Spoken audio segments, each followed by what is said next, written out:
are my snares? Do we have snares? Oh, we do. Hello, and welcome aboard another episode of the Gallant Says podcast, live at youtube.com/Paul Gallant and twitch.tv/Gallant Says weeknights. We talk about all sorts of things on this show. You can also hear it in audio form on Apple Podcasts, Google Podcasts, Spotify, Stitcher, and SoundCloud on this Wednesday, March 15th of 2023. You might be listening to it on the very next day. The Ides of March. This is the day my guy, Julius Caesar, got stabbed to death. Anti-Italian discrimination, perhaps. Anyway, you can get in touch with the show, gallantsays@gmail.com, at gallantsays on Twitter, at gallantsays on the gram, and TikTok if you ever have a question. Before we dive into this stupid football hypothetical that I put in the title on YouTube, we got to talk really quickly about something that took place in the world of baseball tonight. Oh my God, guys. The Mets are fucking cursed. I cannot believe that once again, the Mets are dealing with one of those injuries where all you can do is sit back and say, how does this keep happening to them? You might know Edwin Diaz as one of the more entertaining sports figures in all of baseball. Is that really saying much? I'm trying to be nice here, okay, guys? But this is a guy who has probably the coolest entrance theme that a baseball player has. And, you know, it's big. You want to have a cool walk-up song, right? You also want to have, if you're a bullpen pitcher, cool music as you stroll out of the bullpen. You know, if you're an Astros fan, you've heard Ryan Presley come out to Johnny Cash. You're gonna run on for a long time, run on for a long time. You had Enter the Sandman for Mariano Rivera. Edwin Diaz had those cool Mets trumpets, but we got some bad news coming out of the World Baseball Classic. Puerto Rico just eliminated the Dominican Republic, and as you can see right here on the broadcast, it looks like Diaz did something really bad to his ankle. You see all the players from Puerto Rico motioning to the clubhouse to bring out a trainer. And for these guys playing for their home, whether it's Puerto Rico or the Dominican Republic, I'm sure there's a lot of pride at stake that maybe for us fans in the United States who are used to seeing Team USA always win basketball and maybe not care as much about international soccer outside of the World Cup every 4 years. But you can see why someone would want to play for the Dominican Republic or want to play for Puerto Rico.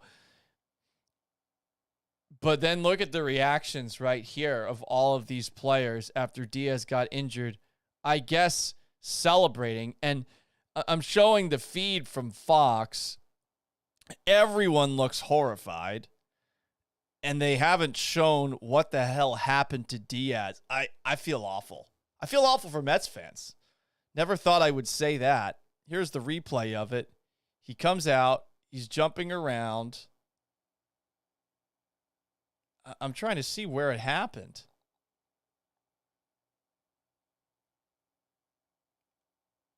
I still don't see where it happened. It's off camera. All of a sudden, there's a guy just sitting on the ground. That's got to be Diaz. So that camera angle didn't have it. What the fuck happened?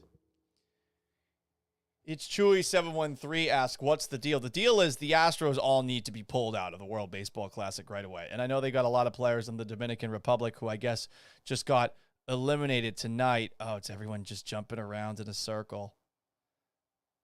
And I'm still looking for where it happened. Oh, God, that's awful. He's getting carried off the field. Oh, my God, that is a bummer.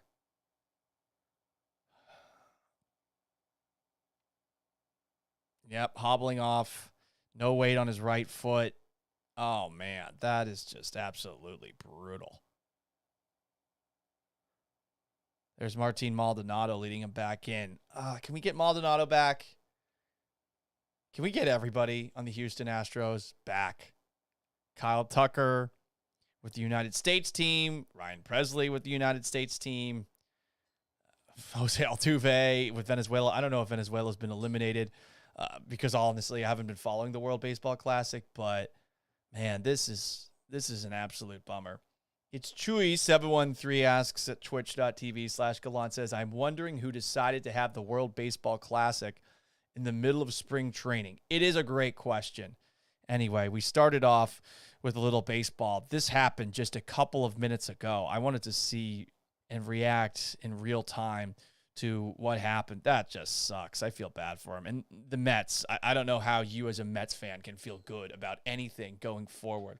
Reflect the Sun on youtube.com/Paul Gallant says, oh my goodness, yikes. Yeah, that's really all I can say there. That absolutely sucks. You know what else has sucked? This is a terrible transition, but the entirety of the Aaron Rodgers saga over the last 3 years, it has sucked. And to really make it worse, it's still not technically over. The New York Jets are a team that Aaron Rodgers wants to play for, as he told us today on the Pat McAfee show. I haven't gone to watch the interview. I am Aaron Rodgers out. If you've been listening to me during my time in Houston or in Seattle, you'd know that while I don't disagree with everything that he says, and I do sometimes find it amusing that he's just trolling everyone at all times, the amount of bitching and moaning that he did about a really good situation that he was a part of in Green Bay is something I'm never going to be able to wrap my head around. I mean, think about being on a team that won 13 games back-to-back, got to the divisional round of the playoffs with a first-round bye, and then the NFC Championship game back-to-back. And you're not enjoying the watching experience because you got a quarterback who seems like he wants to leave the whole time for reasons that don't seem to make sense. Oh, well, this football team doesn't treat people right. No football team treats people right. So it got me thinking of some way to spin this back to the Houston Texans, and perhaps this is me experimenting with that.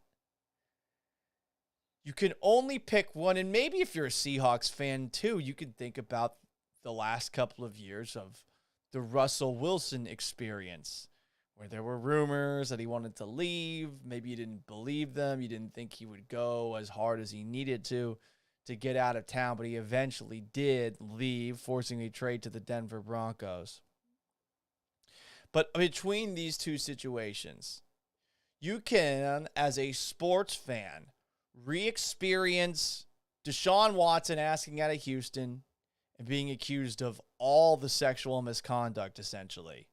Or Aaron Rodgers whining about a really good situation while the entire time acting like he's smarter than you, like he's deeper than you. You got to go through one of those experiences again like it's Groundhog Day. Which one are you picking? And the obvious answer for a lot of people is probably going to be the Green Bay Packers. I imagine there will be some Packers fans that come into the comment section afterwards and say, obviously, I would want to root for the Packers. But look, I have some similarities with Packers fans. I grew up a Patriots fan. I am still mad about Super Bowl 31, where Brett Favre and the Packers took down the Patriots. The The Packers haven't won as many Super Bowls as the Patriots have, but over the last 3 decades, you could argue that they've been the most successful franchise in the NFL. And yet, they've only got 2 Super Bowls to show for it. They lost Super Bowl 32 to the Denver Broncos, and then go a little bit forward in time. And the last time they were in the Super Bowl was against the Pittsburgh Steelers, correct? I don't know if there's another one that they have been to along the way, because I don't think Aaron Rodgers has been able to make it back. But you've had high expectations given the last 30 years. You've had 2 great quarterbacks the last 30 years that took you from a place where in the 1980s and before and post Vince Lombardi, the Packers were just not a good football team. So you've experienced the good, but you win a Super Bowl and you think that you have the best quarterback in the NFL, and year after year after year, something isn't working. He's got the talent, he's got the skill, and yet a lot of playoff performances that weren't what you and your high standards expected. So he continues to play well in the regular season, but the playoff results aren't there.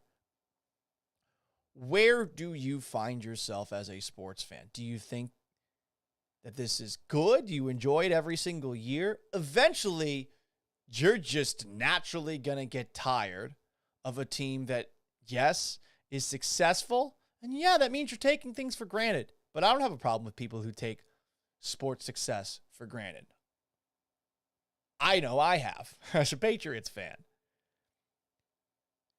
So all of a sudden, Aaron Rodgers decides after the 2020 season that he's just not happy.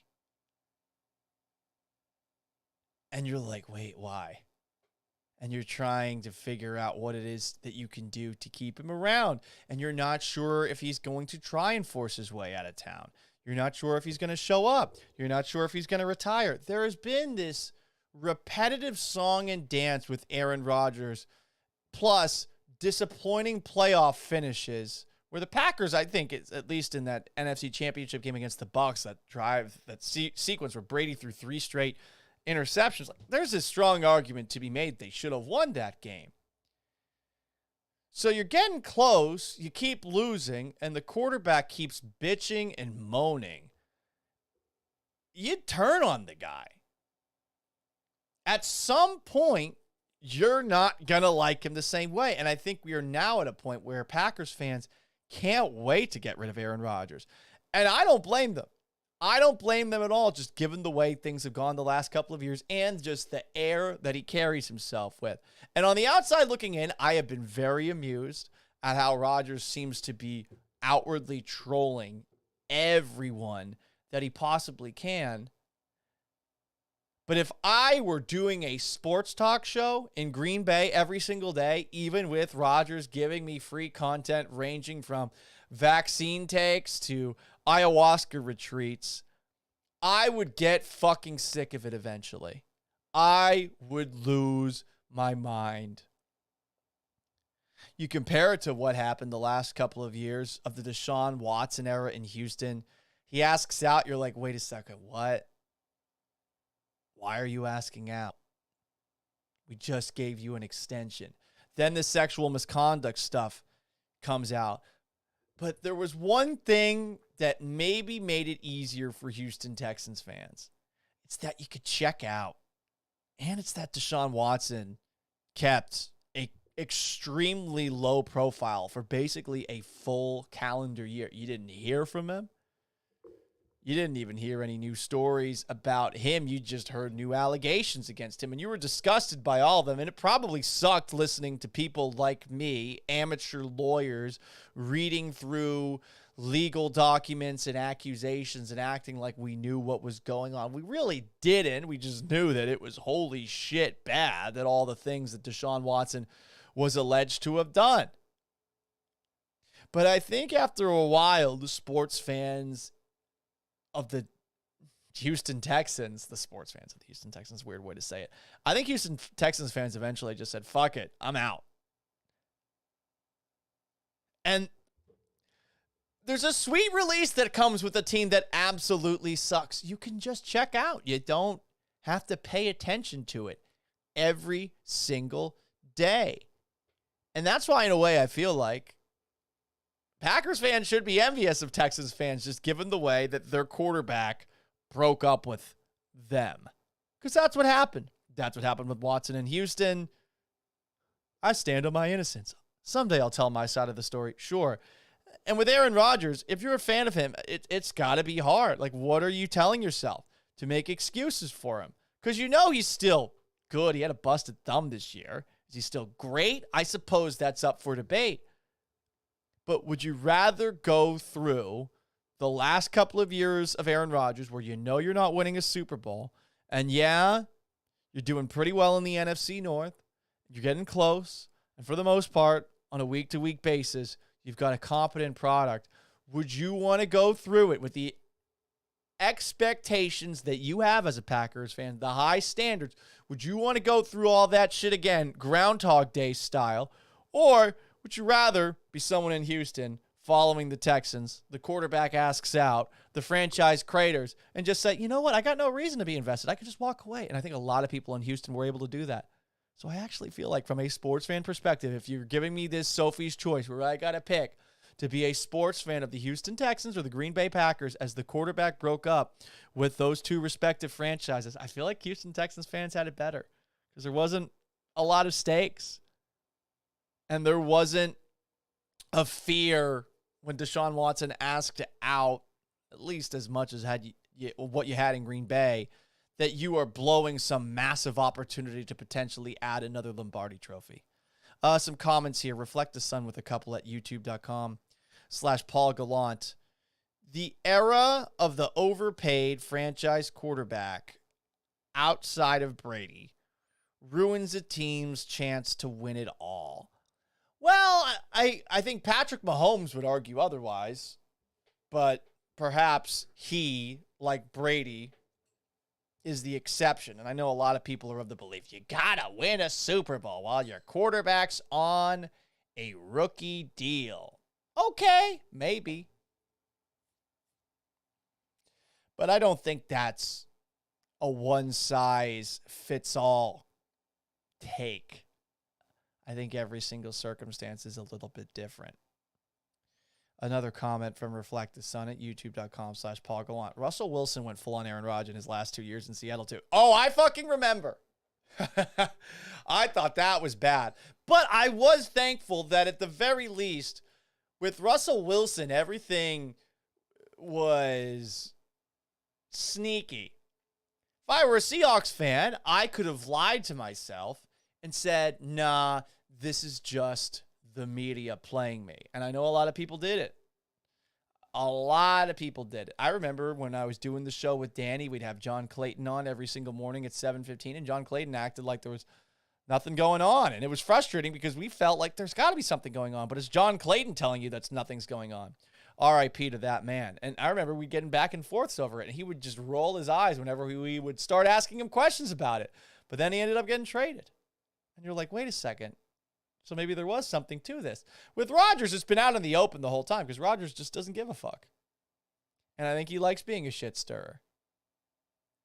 I'll Reflect the Sun with another comment at youtube.com/Paul Gallant. It seemed like the Packers' best chance was 2 years ago against San Francisco at home when they had a better defense and they still couldn't do it with Rodgers. Yeah, and it was snowing. And I think the chance that they had against the Buccaneers sure gifted them opportunities in that game. It's bizarre. Given the amount of praise Rodgers used to get, his mobility, his accuracy, his touch, that sometimes vaulted him into, well, he's got the greatest overall talent of all time. Does that mean he's one of the greatest quarterbacks of ever? Like, people would have conversations about Rodgers as one of the best quarterbacks ever. The last couple of years have really, I think, changed a lot of people's perception of him. And I think it all started with the bitching and moaning about being on a team that was incredibly good for a couple of years. YouTube.com/Paul Gallant is how you can join this show. You can also do it at twitch.tv/Gallant Says. I thought this would create a little bit more conversation. This is one of those times where you swing, you miss. Doesn't always work out so well. But I feel like the Sophie's choice between having to re-experience the Deshaun Watson saga and re-experience the Aaron Rodgers saga and both of their departures from Houston and Green Bay respectively, like, I don't think it's as clear-cut of a choice that you would want to re-experience what Green Bay went through, especially if you're a Packers fan that has expectations and has seen success. I just think that you're looking at this and you're probably like, well, if I was a Texans fan, I could have just checked out and I would have had to wake up every single day to see what the fuck Aaron Rodgers said on the Pat McAfee show. What bullshit was he spewing this time around? You know, I think a lot of you probably would have thought to yourselves, this isn't worth it, especially if there's no Super Bowl. If there was a Super Bowl appearance, I think it changes it a little bit. I don't want to, piss Damian Lillard off, who I thought had a really thoughtful take on ring culture in basketball and how it's kind of ruining all discourse about the sport. But, it is all about that at the end of the day. And if you are used to getting close, or if you think you should be close every single year, I think it makes it a lot more difficult to put up with one of your best players' bullshit. Anyway, as far as other moves that have taken place in free agency, I know the Seahawks fans are pretty excited about some of the moves that they've made. They've actually been rather aggressive in free agency for a change. I forget what the name of that defensive lineman the Seahawks signed is. Seahawks signed defensive lineman, but they gave him a big-time contract. Dramont Jones, 3 years, $51 million total. They brought back Jaron Reed, now a Super Bowl champion with the Kansas City Chiefs. That's a weird thing to say. As far as the Texans go, the Texans actually made some impressive moves, I think, over the last couple of days. And if you take a look at the defensive side of the ball, I'm not going to act like the defense is going to be good overnight. There's clearly a lot of shit that they need to.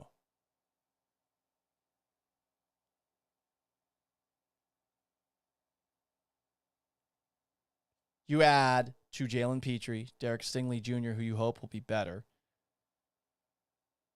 Desmond King, Jimmy Ward now in the building, Tavier Thomas, and Steven Nelson. You got all those guys in the secondary. That's a pretty good unit. Tavier Thomas is a solid player. I'm not going to act like any of these guys are world beaters by any means. But then, on top of that, on the defensive line, you sign Sheldon Rankins away from the New York Jets. You have Jerry Hughes coming back next season, who had a really good year last year. I think that defensively, they will be better. Again, it's so rock bottom at this point. It's hard to be any worse. But I've liked what Nick Caserio has done in free agency to this point. Reflect the Sun asks, who do you think the Texans draft?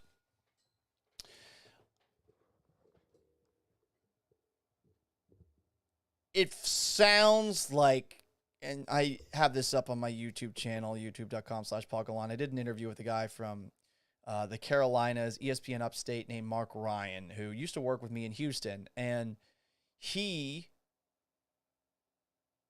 is of the belief, based off of conversations he's had with people close to the Panthers, that the Panthers traded up into that one spot because they want C.J. Stroud or Anthony Richardson.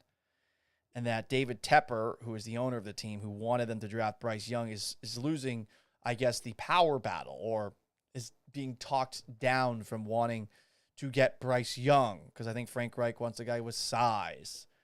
And it sounds like there's a chance that Bryce Young's actually going to fall to them with the second pick. I think they're going to take a quarterback with that second pick. I think it's going to be Stroud or Young. Who, I honestly do not know. I don't know if the Panthers are going to be able to trade out of that pick, which it seems like they're trying to figure out a way to do. But anyway, that's going to wrap up a quickie edition of this show. I thought more people would jump in. It's Always weird to predict when people are going to jump on YouTube. I think the problem was that I did this after 9 o'clock. I've been told that if you do something video-wise between 9 and 6, that's generally when people come and watch you. And I blame the lack of a fucking dishwasher on that. I have not had a dishwasher in over a week. And I'm using paper plates and plastic, forks and stuff, but still, the stuff you use to cook food and having to wash everything by hand and using cups and stuff like that, oh my God, it is brutal. Seriously. I Reflect the Sun says people are all freaked out about the banks, I think. LOL. Yeah, there's something going on in Silicon Valley. I don't know anything about it. Josu Cologne says, the front office is listening to a lot of our podcast coverage throughout the city and making better picks this year. I doubt it. I completely doubt that. I don't think they give a flying fuck about anything we say. Reflect the Sun, I appreciate the donation. I think that's a donation, right? 10 USD. But thanks to the Silicon Valley banks and inflation, what's this going to be for us in the near future? Oh, it's for dish detergent. Oh, that's very sweet of you. That's very sweet. I have dish detergent. It's just the problem is the drain in my dishwasher broke. And this is a company that I have through my home insurance to replace it because I just bought this condo about a year ago. The dishwasher is insured through this company that you can only make requests by phone, but they entered the wrong number with my account. So whenever I call them, they say you don't have an account. And I try to go through every single other possible step, pressing every single number possible with the automated voice system. But ultimately, it just gets to a point where it just says, sorry, call back with the right number. Goodbye. It's fucking awful. It's driving me nuts. But anyway, that's going to wrap up today's edition of the Gallant Says podcast. Got some of the usual suspects coming after me on Twitter for my take. I think to re-experience what the Packers went through, to get so close and yet still be far away and have to deal with Aaron Rodgers' bullshit the whole way through, I think I'd rather have the Texans and just check out entirely. But that's just me. So long, farewell. Have yourselves a wonderful Wednesday. We'll be back at it tomorrow night.